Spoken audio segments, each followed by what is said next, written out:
Boa noite a todos. Que a paz de Deus permaneça conosco, no nosso ambiente, nos nossos corações. O nosso querido Ricardo vai tocar a música do Padre Germano, que é o mentor da nossa casa, e em seguida a gente vai fazer a leitura de uma mensagem.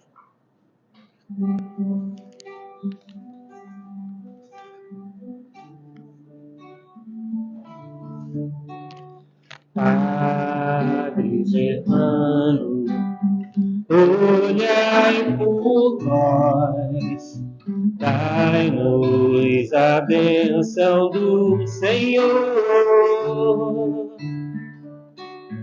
Padre Germano, olhai por nós, mostre-nos o caminho do amor.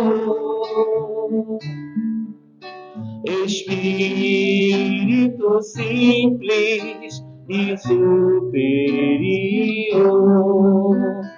sempre pronto para nos amparar. Espírito vivo e fundamental, Padre, seu amor é imortal.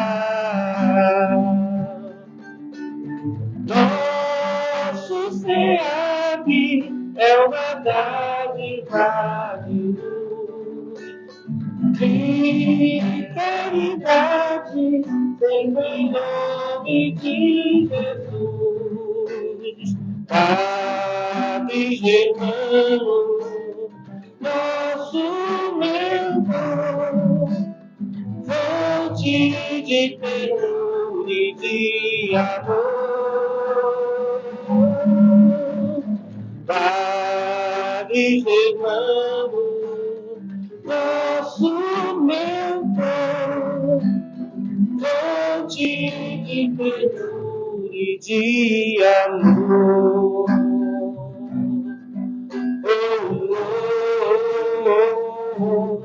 Amor. Tava. Afinal de contas. Bom, meus irmãos, vamos fazer a leitura de uma mensagem do livro Caminho, Verdade e Vida, que foi psicografado pelo nosso querido Chico Xavier. O Espírito é o Emmanuel. E a mensagem diz assim: transitoriedade. Eles perecerão, mas tu permanecerás. E todos eles, como roupa, envelhecerão. Está em Paulo, na carta aos Hebreus, capítulo 1, versículo 11. Fala-nos o Eclesiastes das vaidades e da aflição dos homens no torvelinho das ambições desvaradas na terra. Desde os primeiros tempos da família humana, existem criaturas confundidas nos falsos valores do mundo. Entretanto, bastaria meditar alguns minutos na transitoriedade de tudo o que palpita no campo das formas para compreender-se a soberania do espírito. Consultai a pompa dos museus, a ruína das civilizações mortas, com que fim se levantaram tantos monumentos e arcos de triunfo. Tudo funcionou como roupagem do pensamento. A ideia evoluiu, enriqueceu-se o espírito e os envoltórios antigos permanecem à distância. As mãos calejadas na edificação das colunas brilhantes aprenderam com trabalhos luminosos os segredos da vida. Todavia, quantas amarguras experimentaram os loucos que disputaram até a morte para possuir? Valei-vos de todas as ocasiões do serviço, como sagradas oportunidades na marcha divina para Deus. Valiosa é a escassez, porque traz a disciplina. Preciosa é a abundância, porque multiplica as formas do bem. Uma e outra, contudo, perecerão algum dia. Na esfera carnal, A glória e a miséria constituem molduras de temporária apresentação. Ambas passam. Somente Jesus e a lei de Deus perseveram para outros nós como portas da vida e de redenção. Então, a nossa mensagem aqui no finalzinho, né? Ele traz, e não por acaso, casa um pouquinho com o nosso tema, né? Valei-vos de todas as ocasiões do serviço, como sagrada oportunidade na marcha para Deus. Então, fora da caridade, não há salvação. Então, as oportunidades que Deus nos oferece para que a gente possa fazer o bem, seja de tantas formas possíveis, a gente deve abraçar com alegria. Porque às vezes a gente está cansado, às vezes a gente está cheio de problema, aí vem um problemático lá do outro lado da rua, que já vem, né, olhando para a gente, para que a gente veja também e pare. Ah, meu Deus do céu, lá vem ele. Mas aí é a oportunidade da gente fazer o bem, gente, e é de graça. Aquela pessoa está precisando, às vezes, de um abraço, de uma palavra. A gente não vai resolver nada na vida dele, mas aquela palavra, aquele conforto, aquele abraço, aquele ouvido que a gente vai ceder para um desabafo, vai fazer a diferença nessa vida. Então, a oportunidade é para nós. Quando a gente se dispõe a fazer o bem, o primeiro a ser beneficiado somos nós. Porque fora da caridade não há salvação. É o nosso tema de hoje. E que a gente possa vivenciar, se esforçar, porque temos as nossas limitações, mas cada oportunidade que Deus confia a nós, a gente deve abraçar com todo amor, porque Deus está nos dando a oportunidade de fazer o bem.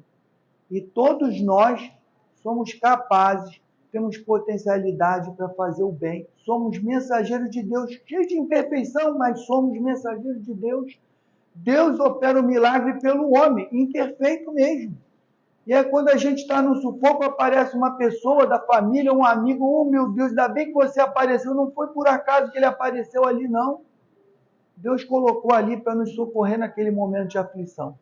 Então que a gente leve, né, essa reflexão para o nosso dia a dia, para que a gente esteja sempre pronto a ser instrumento de Deus.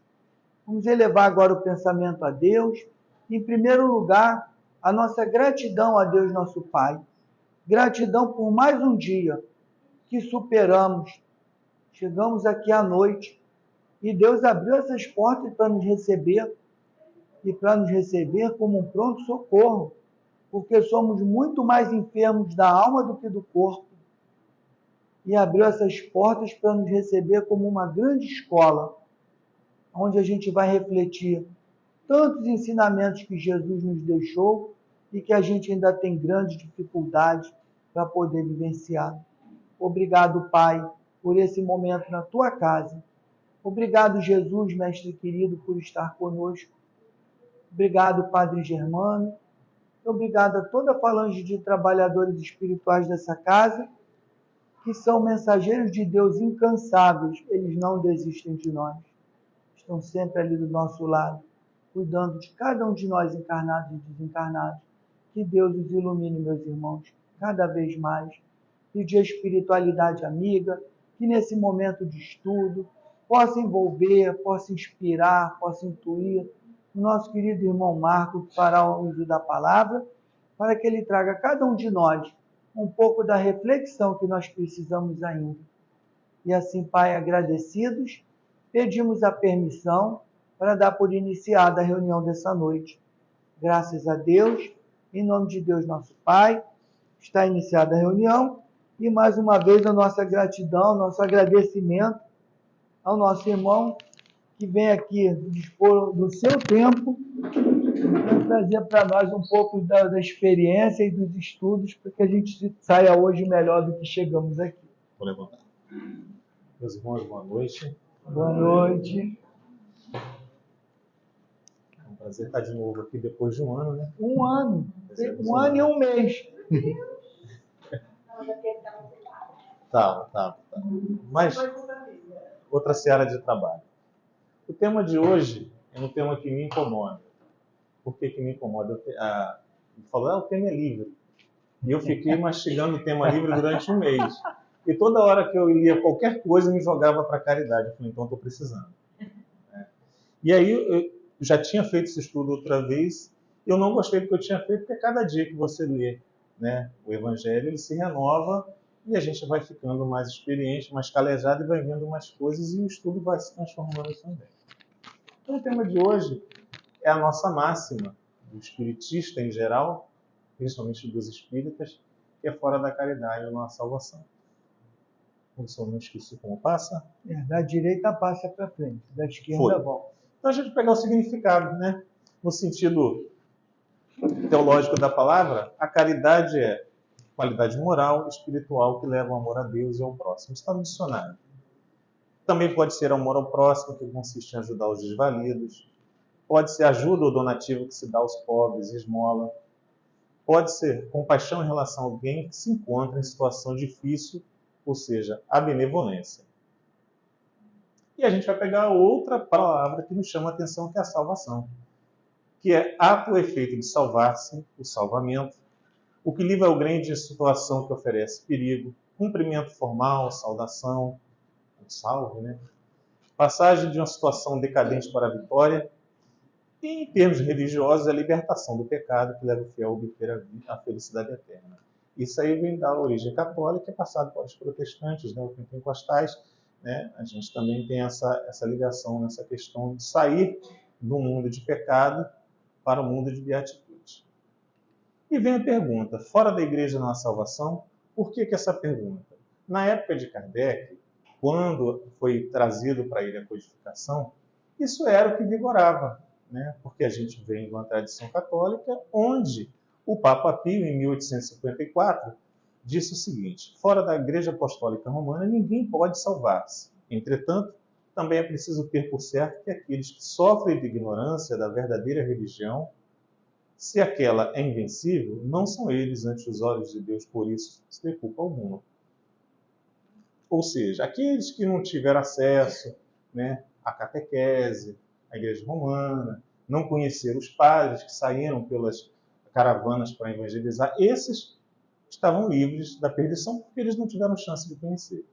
Isso ele trazendo para a igreja como sendo a igreja a missionária da verdadeira religião. E a gente vai, no decorrer do estudo, a gente vai ver por que essa ideia muda.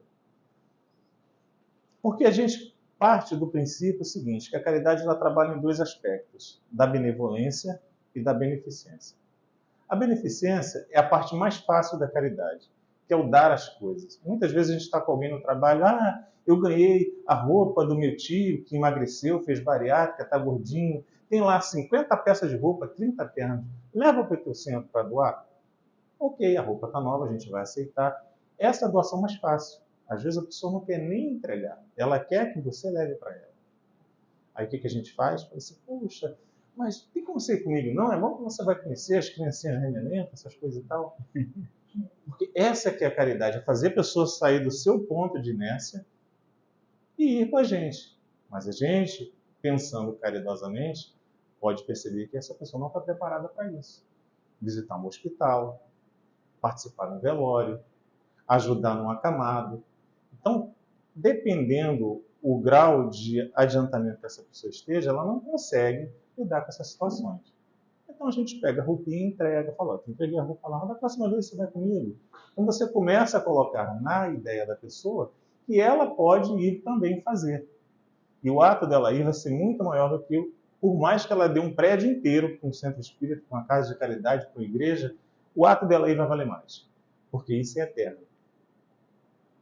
Então tem o pensamento, que é a caridade pelo ato da benevolência, que é o pensamento, que é a indulgência com as faltas alheias, está lá na questão 459, que a gente vai trabalhar na questão do pensamento, e as palavras, que é cuidados com as ofensas. Então, se a gente vai para a questão 459, que é aquela que fala, os espíritos vos dirigem, né? Sim, mais do que vocês possam imaginar, muitas das vezes são eles que vos dirigem. É mais ou menos assim que está escrito. Ou seja, a influência dos espíritos no nosso pensamento.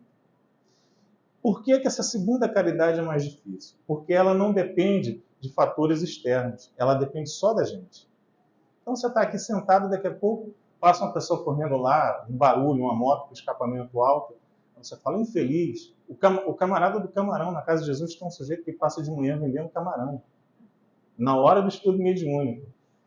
Aí todo mundo fica... Eu falei, gente, olha só, a gente tem duas opções. Ou a gente compra o camarão dele todo antes dele chegar na rua, ou na hora da prece, a gente faz a prece para ele vender o camarão todo antes de chegar aqui. Ele não vai passar na rua. Ele já vendeu o camarão, não tem necessidade de passar aqui. Entendeu? Porque se você toda hora se desequilibrar, você deixa de praticar essa indulgência. Como a gente vive sempre influenciado pelos espíritos, na maioria das vezes eles nos dirigem, como está na 459, o primeiro impulso é você falar, esse infeliz, esse carro podia ter quebrado. Pô, mas o cara deve ter 30 filhos. Deixa o cara vender o camarão dele. Vamos torcer, orar para ele na noite anterior, que o camarão dele seja vendido todo antes dele chegar no bairro. Olha que maravilha. Então a gente começa a perceber que a caridade sutil é a caridade que importa, é aquela que não aparece. Aquela caridade que você faz e as pessoas não viram o que você fez. E tem a segunda parte, que é a caridade que você bota para fora, que são as palavras. Que é aquela que vai a seta de mão única, né? Que não tem freio, falou já era. E aí, a gente partindo para a questão 886 dos Espíritos, Kardec pergunta qual o verdadeiro sentido da palavra caridade, como entendia Jesus. Vamos ver a resposta. Benevolência, que é a boa vontade, para com todos. Indulgência, que é a tolerância para as imperfeições dos outros. E o perdão, que é a remissão das ofensas. É o famoso BIP. Né?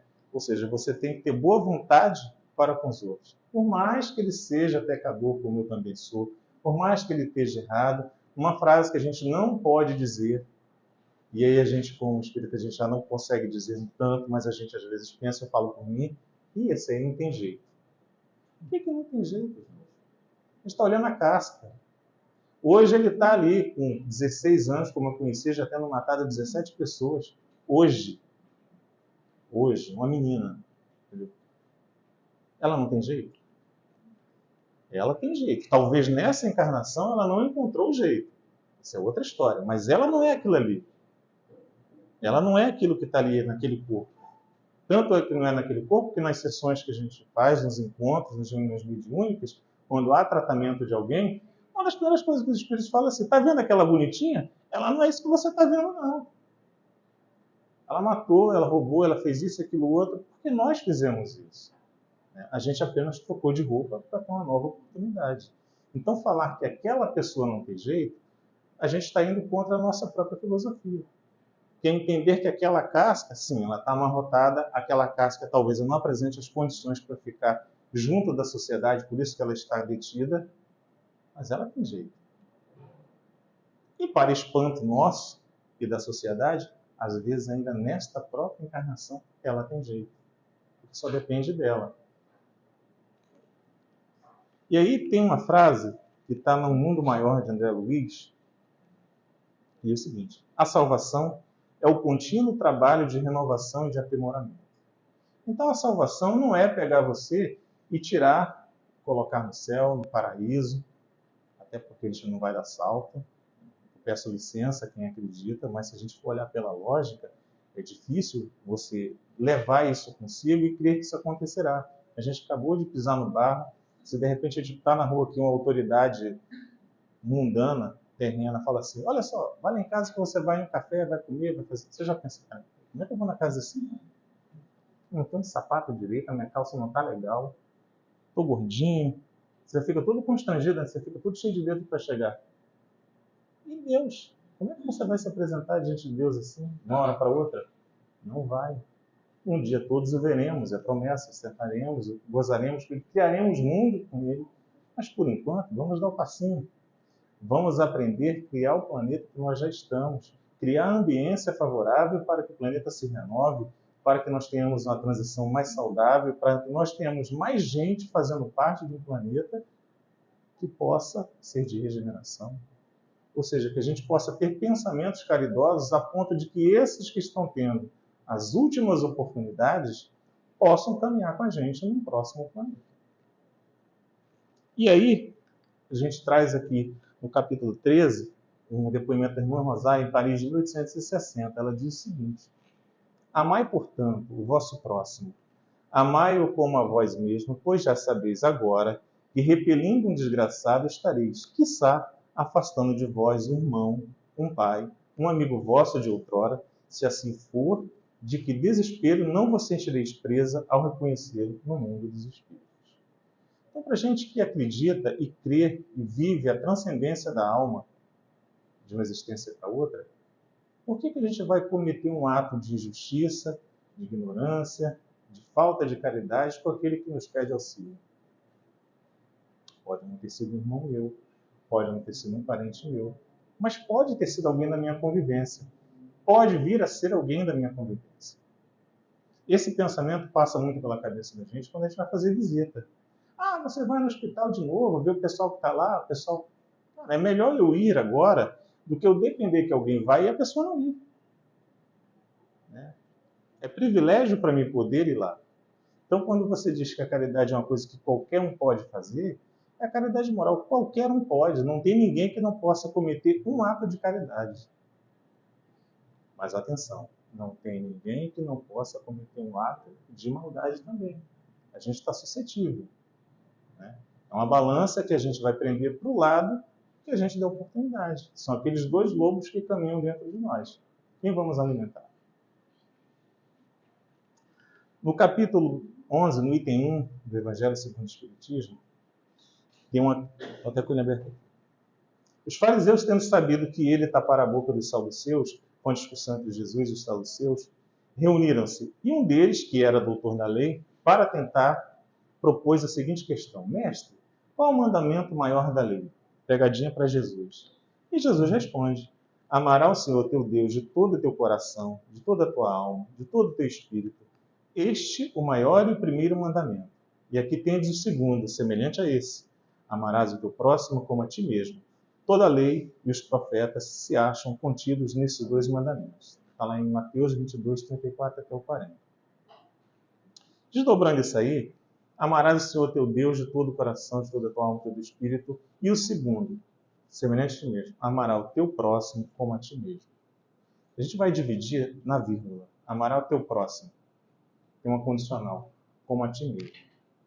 Estamos nos amando? A gente está se amando? Como é que a gente se ama? A gente se ama, não, primeiro, se preservando, lei da conservação. O que a gente está fazendo para se conservar? Nossa saúde física, nossa saúde mental, nossa saúde intelectual. Né? Estamos lendo boas coisas, pensando boas coisas, falando boas coisas, praticando boas coisas. Veja que é uma cadeia de acontecimentos. Vamos nos sentir bem? O que me faz sentir bem? É jogar videogame com meu filho? Ok. É plantar flores? Ok. É ouvir música? Ok. Você já está se sentindo bem. Aí você começou, não, eu gosto de planta. Aí você vai, pega a plantinha, aí você começa a pensar na época da infância, olha o pensamento bom vindo aí. Aí já começa a te dar uma ideia boa. Aí você fala, pô, vou fazer isso. Normalmente, depois de um sentimento bom, do pensamento bom, o seu ato será bom. O que você está fazendo? Você está se preservando. Quando a gente se preserva dessa forma, a gente começa a se amar. Então, tudo que vier ao redor é emanação de amor. Você não vai sair beijando todo mundo pela rua. Até porque o amor é um bolo. Ele precisa de ingredientes para ser feito. Primeiro você tem que perceber a pessoa, o próximo. Saber que ele existe, não ser invisível. Né? Como aquele cara vai na rua há 30 anos, eu nunca notei. Não pode ter invisíveis. Você tem que respeitar. Aceitá-lo como ele é, talvez não a atitude dele, por mais errada que seja, até porque nós erramos. Mas compreender que ali existe uma pessoa em fase de crescimento, assim como a gente está. Né? Não adianta a gente achar que está melhor do que ele, não. A gente está aprendendo um pouco mais, que a gente aceitou aprender um pouco mais. Nada evite que ele também aceite. Então, a partir do momento que a gente se preserva, a gente se cuida, a gente se ama, a gente se entende, todas as atitudes que a gente vai fazer, elas vão partir daí. Então, as coisas vão ter uma fluidez natural.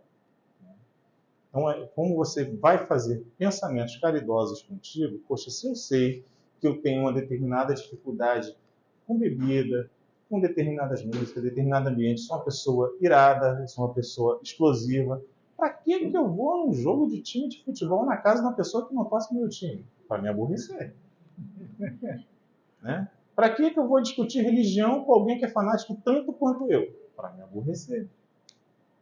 Então a gente começa a perceber que vai fazer uma higiene mental, uma higiene interior, e tudo aquilo que vier depois de uma casa limpa é água limpa. Se a casa está suja, quando você varre a água para fora, a água continua suja. Então é mais ou menos isso. Não tem como você praticar caridade se você não for caridoso consigo mesmo. Esses atos de caridade, primeiro, tem que ser para dentro. Olha só, eu tenho que suportar meus inimigos, amar meus inimigos. Amar, tudo bem, mas primeiro você vai ter que respeitá-lo, vai ter que respeitar você. E se não der, seja franco contigo, não dá. Aquela minha tia que vive tentando me converter para uma religião que eu não gosto, etc., para um time de futebol que eu estou, não dá. Então, sabe o que vai acontecer? Vamos lá na tia, vamos, vai comigo. Quando o assunto começar, você muda para outra. Para receita de família, faz qualquer coisa para evitar que chegue naquele ponto. Porque você entende que o seu limite é aquele. E eu queria ler um detalhe. Quando ele vai falar sobre a questão da caridade, para esse, ele fala sobre o bom samaritano, que está em Lucas 10, 25. E conta a história de que passaram 3 pessoas pelo caminho, entre eles, eu vou ler porque é curtinho o trecho. Um homem que descia de Jerusalém para Jericó caiu em poder de ladrões e passou por ele um levita, que na época levita era um sacerdote que cantava, responsável pela música nas reuniões. Depois passou um levita, depois passou um outro religioso e no final passou o samaritano. Isso é que é importante a gente ver. E o samaritano era a pessoa alijada da sociedade judaica, porque primeiro eles não cultuavam Jerusalém. Eles tinham outro ponto de culto que não fosse Jerusalém. E eles não seguiam todos os preceitos judaicos. Eles eram à parte. Entendeu? Então isso já era um pouquinho de lado. E foi o samaritano que socorreu. Lavou as feridas, deu de beber, levou para um local, mandou cuidar, deu dinheiro e falou assim, gasta se for necessário, volta aqui depois eu dou mais. Então você vê que ele teve esse tipo de atitude do samaritano, foi para poder mostrar para ele que não importa se a pessoa é ou não é daquela determinada religião, facção ou família, importa o que ele fez. E aí a gente vê o seguinte, que no sentir, no pensar e no querer, se resume a atitude do samaritano. E para a gente, perdão no sentir, é o sentimento das relações. Será que eu estou sentindo perdão? Será que eu estou me ofendendo com isso? Indulgência no pensar. Não, ele está falando porque ele não sabe o que está dizendo, ou ele está equivocado, ou eu deixei equivocado. Também tem essa. Às vezes eu me expresso de uma forma que a pessoa que está sendo meu interlocutor, ele se equivoca. Posso não estar sendo claro, posso estar usando palavras difíceis, ou posso estar usando uma palavra que ele não entende. E a benevolência no querer, que é agir no bem. Ou seja, por mais que ele não entenda, ele depende de mim. Então eu vou dar o retorno. O meu retorno é agir no bem. Se ele vai entender ou não vai entender, eu vou dormir com a consciência tranquila. Nesse tema de salvação, outra coisa que me fez pensar é isso aqui. A salvação sobre 2 aspectos, pela graça e pela obra. Por que eu trouxe isso aqui? A gente vive uma sociedade bastante cristã, formalmente, né? E a gente escuta muita gente falando assim, pela graça sois salvos, Deus deu o dom da graça, o dom da salvação veio de graça. E lá em Efésios, Paulo diz o seguinte, porque pela graça sois salvos, por meio da fé, e isso não vem de vós, é dom de Deus. Isso Paulo que diz. Não vem das obras para que ninguém se glorie. Essa visão de Paulo está certa? Até que para nós espíritas não está errada não. Vou lhe dizer por quê. Pela graça vós sois salvos. É óbvio, a salvação é de graça. Ela não é cobrada. Ninguém vai te pedir dinheiro para ser salvo, porque a salvação não depende de ninguém, é só de você. O caminho da salvação é o exemplo que Jesus deu, exemplo máximo. Não é aquela graça de ser agraciado, de você ser o escolhido, de você nascer predestinado à salvação. Porque todos nós nascemos predestinados à salvação. Por pior que seja aquela pessoa que se apresente, ela será salva um dia, mas salva de si mesma, porque todos os enganos do mundo foi ela que deu parte para isso. Nascemos simples, ignorantes, e as nossas caminhadas com as nossas escolhas é que diz se a gente vai ser salvo logo ou se não vai ser salvo logo. Uma vez eu estava fazendo uma reunião aqui e eu falei que a doutrina espírita, e isso aí a gente puxa a sardinha para a gente, bate no peito com orgulho, através do ensino dos espíritos, é a única que apresenta um plano de carreira para o espírito. Você começa centelhinha divina lá, miudinha, e termina na angelitude. É ou não é? Você vai viver tudo que a tua existência puder deixar. Tudo que você quiser. Até um dia você conseguir. Serafim, querubim, coisa mais linda do mundo. Mas até lá, pé no chão. Vamos fazer o hoje. E aí, o 9 diz o seguinte: não vem das obras para ninguém se glorie. Olha só, se alguém faz caridade e se gloria da caridade, é caridade? Não é. Então, pra gente, a gente não tem que ficar irritado com Paulo. Paulo acertou, é verdade. Não vende obras porque é porque ele se gloria. Então você não vai fazer o seguinte: olha, eu vou botar ali 50 cadeiras de roda para o Vicente Moretti, vou botar o meu nome nelas, né? Vou mandar fazer um modelo especial, né? Celso, está levando a cadeirinha aí, cadeira Marcos, né? De articulação, anda, fala, etc. e tal. Que caridade foi essa? A caridade é sutil, né? Ela é igual ninja, quando você vê, já veio e foi. Ela aconteceu, você não sabe quem foi. Essa é a verdadeira caridade. Não é aquela caridade que você faz e deixa vestígios que você fez, né? E aí, Tiago apresenta a dele, né? Porque assim como o corpo sem espírito está morto, assim também a fé sem obras é morta. Checkmate em Paulo. Veja que são contemporâneos em termos de pensamento. Entendeu? Não adianta você fazer tudo com aquela fé maravilhosa, colocar sua roupa, vir para o centro, vir para a igreja, sinagoga, e alguém te pede um apoio, uma conversa, um tempo, você simplesmente fala: estou ocupado, vira as costas e vai. Ou pega e fala: não, toma aqui, 10 reais só. Então, esse tipo de coisa a gente acaba por fazer quando a gente não entende o verdadeiro sentido da caridade. Alguns ainda estão na questão da fé pela graça. É uma doutrina. É válido? Se acredita que é, ok, a gente não vai criticar. Mas a gente já deu um avanço um pouquinho para entender a fala de Tiago. Que assim como o espírito está morto, também a fé sem obras é morta.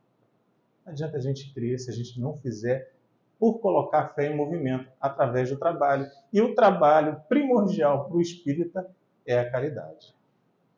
E aí vem lá, Tiago de novo. A religião pura e imaculada para com Deus Pai é esta: visitar os órfãos e as viúvas nas suas tribulações e guardar-se da corrupção do mundo. Esse versículo merece um segundinho de destaque. Visitar órfãos e as viúvas. Se a gente pegar no sentido literal da palavra, órfão é aquele que não tem pai. Viúva é aquela que não tem marido ou companheiro. Quantas pessoas hoje estão órfãos de carinho, de atenção, de amizade, de companheirismo? Viúvas de ideias que já ficaram para trás há muito tempo. Aquelas que apegaram a opinião, que hoje a opinião não existe mais, você precisa ser caridoso com elas. Então, ou seja, ela precisa de auxílio. Esse versículo diz de auxílio. Essa é a verdadeira religião. Jesus não deixou a religião. A gente tem uma doutrina em 3 aspectos: filosófico, religioso, científico. Mas esses são aspectos. Porque a gente é humano, a gente precisa se religar. A gente precisa comunar, a gente precisa estar junto. Esse é o sentido religioso que para a gente vale. Porque quando a gente fala: mas eu tenho que ter uma religião porque eu vou me religar a Deus. Você nunca teve desligado. Nós humanos, nós somos tão soberbos que a gente acha que tem a capacidade de se desligar de Deus. Eu estou desviado. Meu amigo, você nunca se desviou. Você pegou um atalho longo. Você vai chegar. Você vai vê-lo face a face, como diz a canção, vai demorar. Mais do que o outro que não se desviou. Mas você não tem a capacidade de se distanciar de Deus. Ou melhor, se desligar de Deus. Você vai distanciar. Mas desligar não. Deus é uma rota contínua, é um caminho sem volta. Quando a gente, em comunicação com os espíritos, a gente traz isso para eles, entendeu? Aí dá aquela pausa na comunicação, né? Aquele meio que trauma. Assim, cara, você está marchando neste caminho há 100 anos, 200 anos, um século, 3 séculos, um milênio. Adiantou o quê? As coisas mudam, as coisas andam. Então, caridosamente, se permita a aceitar que você é uma criatura em desenvolvimento. Se permita desenvolver-se. Dentro desse aspecto, e falando agora de reuniões mediúnicas, a gente estava comentando outro dia como é fácil você falar com um irmãozinho desencarnado. Ele vem, conta para você a história terrível, que matou, que fez, que acabou com a vila inteira, mas quando aparece no jornal alguém que sequestrou um ônibus, a gente fala assim, é isso mesmo, tem que morrer. Né? Bem feito, foi preso, etc. e tal. Vê como é que é interessante?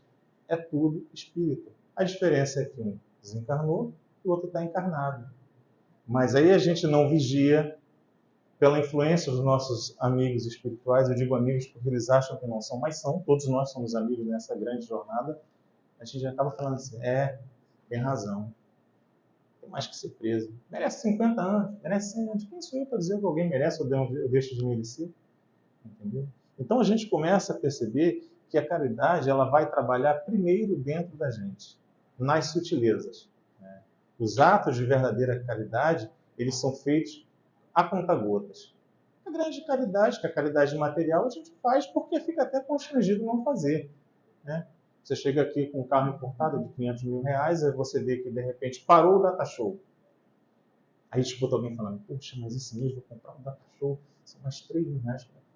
A pessoa que está do lado te conhece e fala assim, se mexe aí. Você fica constrangido e dá. Né? É uma grana, tirar 3 mil reais do bolso. Mas é aí que está. E a verdadeira caridade, aquela que você fala assim, não estou fazendo nada. Vou doar sangue. Não vou porque eu tenho medo de agulha. Meu amigo, medo de agulha? É melhor um sangue teu saindo para o outro a cada 2, 3 meses do que você ficar pedindo doação de sangue e às vezes não ter. Então a forma de você honrar a tua saúde, a tua disposição, é ofertar-se para os outros. Porque o dar material a gente já viu que é espalhafatoso, às vezes a gente não consegue esconder, mas a sutileza da caridade moral é essa que ainda a gente tem que exercitar aos pouquinhos. Né? Cada dia um pouquinho mais. A caridade no calar, que é difícil pra caramba, em tempo de Facebook, Instagram, a pessoa coloca um absurdo e você está doido para replicar. Né? Aí você fala, não, peraí, isso pode não ser verdade. Então, se já acho que não pode ser verdade, eu não vou nem passar para frente. Ou então, essa pessoa está me provocando, quer ver, eu vou postar de volta. Onde está a caridade aí? Está no backspace, você escreve aquele montão de desaforo e depois você apaga tudo. Aí você fala assim, ó, apagado, não vou mais, não vou falar. Aí o que você faz com o obsessor? Você pô, dessa vez eu não consegui. Não deu. E vai tentar de novo, vai tentar de novo. Quando a gente tem consciência de que eles nos cercam, que essa nuvem de espírito que Paulo fala, ela é presente e atuante, a gente começa a pedir auxílio, porque são vários, e a gente começa a aceitar a ajuda espiritual, porque, como você disse, não precisa que venha o próprio Deus bater na tua porta, né, com aquele marmão branco, e falar, não faz isso. Não, alguém liga e fala, tinha que visitar alguém em tal lugar. É a deixa, vai junto. Vai junto. Ou seja, o princípio básico da caridade é não parar, é se mexer. Ajuda no que puder. Quando não puder, faz uma prece. Olha que maravilha, ajuda. Um pensamento positivo. Né? Então, esse tipo de caridade é a caridade que a gente acaba deixando passar. Mas é tão pouco, é só uma prece. Faz.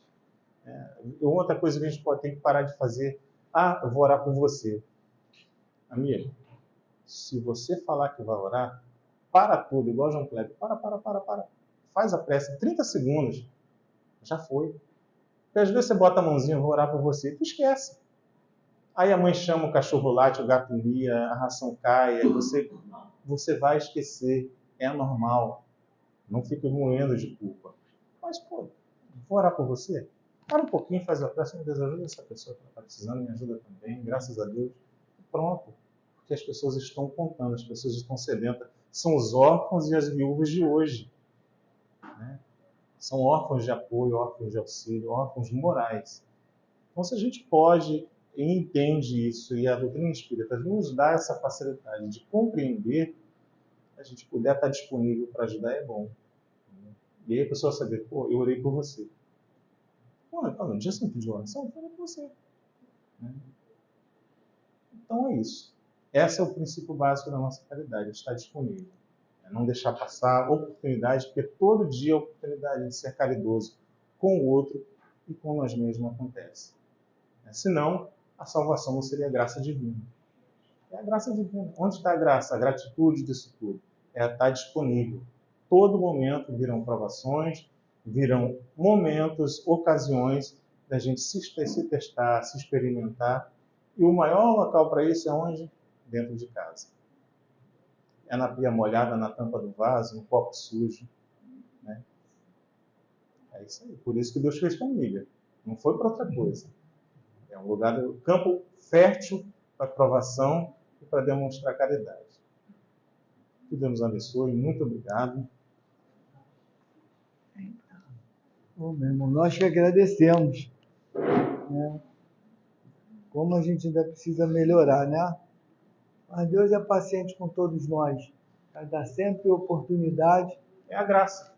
Como o nosso irmão falou, ninguém está perdido, né? Nossa, isso aí não tem jeito. Tem jeito sim, Deus tem todo o tempo do mundo de paciência para nos dar oportunidade. A gente vai e volta, uma hora a gente acerta. E uma hora nós vamos chegar, como nosso irmão falou, à condição de espíritos puros, né? De angelitude. Bom, vamos então passar para a segunda parte. Os nossos irmãos que vão assistir o nosso estudo, que a paz de Deus ampare, ilumine e abençoe o lar e o coração de cada um.